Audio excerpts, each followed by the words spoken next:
नागपूर पोलिसांचं ऑपरेशन सुरूच आहे आणि जे आहे दगडफेकीमध्ये सहभागी किंवा प्रत्यक्ष सहभाग असेल अशांना ताब्यात घेतलं जात आहे। सर, ताब्यात घेण्याचं मोहीम जी आहे ती सुरू आहे? नाही, त्याच्यामध्ये आमच्या सगळीकडेच आमचे वेगवेगळे युनिट तयार झाले, आम्ही आमची कारवाई सुरू आहे। त्याच्यामध्ये काही लोक ज्या घरामध्ये आम्हाला काही लोक आयडेंटिफाय झालेत त्या लोकांना चौकशीसाठी ताब्यात घेतोय। सर, आता एकाला नेलेलं आहे, आतापर्यंत किती? त्या चौकशीसाठीच आपण ताब्यात घेतोय त्यांना। काही लोकांना आयडेंटिफाय केलेलं आहे आम्ही, त्या अनुषंगाने आमची कारवाई सुरू आहे। नक्कीच काही लोकांना आयडेंटिफाय केलेलं आहे आणि त्याच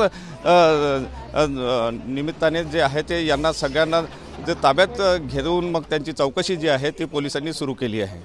कॅमेरामन सचिन सयामसह सुनील ढगे, TV9 मराठी, नागपूर।